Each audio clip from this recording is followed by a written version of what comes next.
Do you want to be even better at speaking proper Dutch than the natives? In this lesson, you will learn some common mistakes that I hear on a daily basis, and you will learn how to do it correctly. Hallo lieve vrienden. So there are some mistakes that I hear every day, and the Dutch natives are making them.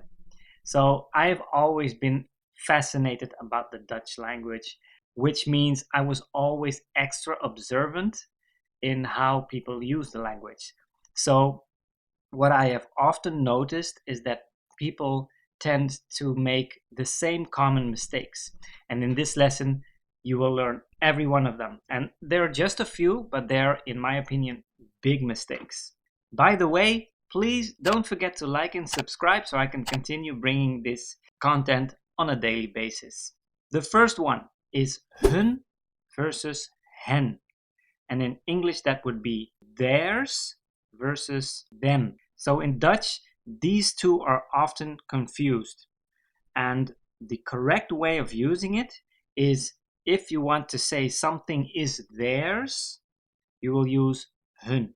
So if I would ask, van wie is die auto? Whose car is that? You can answer in two ways. First one is using hen, that is, de auto is van hen. And the second way to answer is, het is hun auto. So when do you use hen and when do you use hun? If the word that you need before this word is a preposition, then it is hen. So in this case, the preposition is van. But if it would have been another preposition, you would also use hen. So the car is in front of them. De auto is voor hen. And people often make the mistake by saying, de auto staat voor hun. That is completely incorrect, but you hear that mistake all the time. So the mistake is that people often just use one of these two words, and that is hun, for every situation, right? So the correct way is that you make a distinction between the two if you have a preposition in the mix. So again, if there is a preposition, you will use the word hen. So these two words, hun versus hen, is only used if something is the possession of someone. The next one I want to explain to you is the mistake between single or plural when you say a couple of people are something. So maybe a couple of colleagues are ill. Een paar collega's is ziek. But the mistake that is often made is that people say een paar collega's zijn ziek. So it's a difference between is and zijn. So is used for a single word that is not plural, right? And zijn is for a plural word. For instance, my legs are tired. Mijn benen zijn moe. So zijn is used because it refers to my legs, mijn benen, and that is plural, right? Because I have two of them. And in the example, a couple of colleagues are ill, you have to distinguish a couple and colleagues, right? The first one is single, it's one couple, right? That is een paar in Dutch. And literally, een paar means two, because you have a pair of something. So in Dutch, een paar is also two.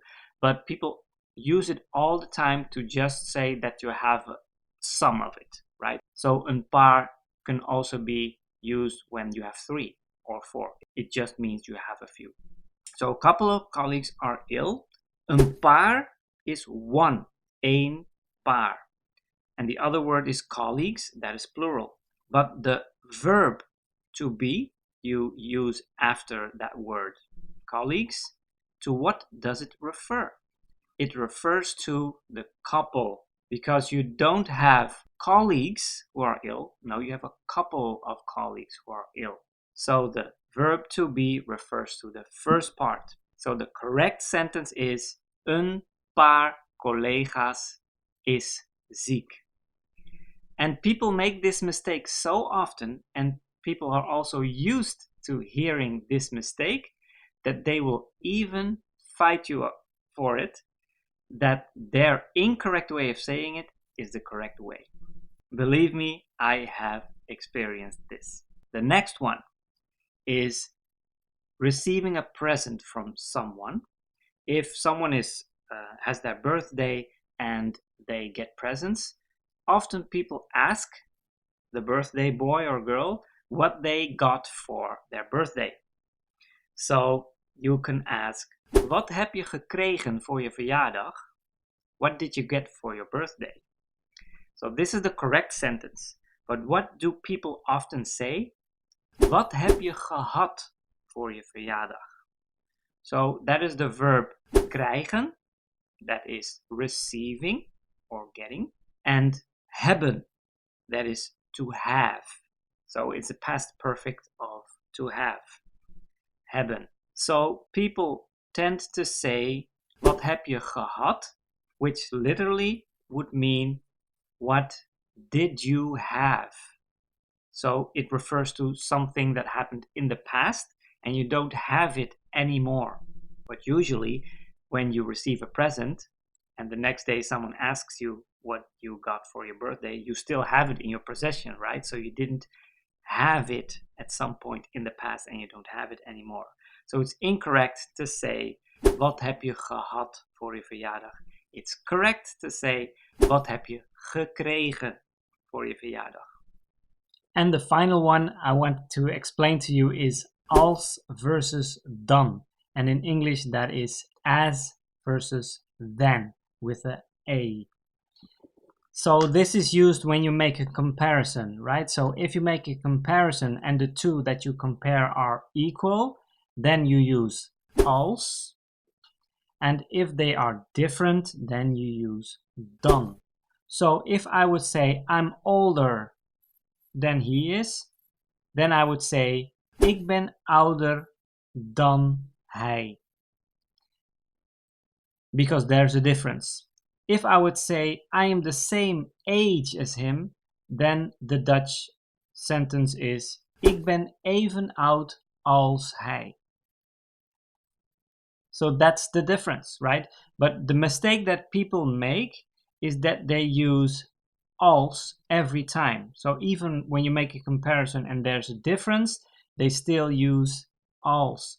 It's like saying in English, I am older as him, right? That is incorrect. So in Dutch, it's just as incorrect.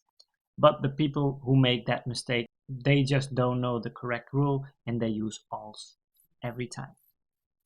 All right, if you know some other examples of mistakes that you hear Dutch people make, I am really curious to know, so let me know in the comments and I'll see you in the next lesson.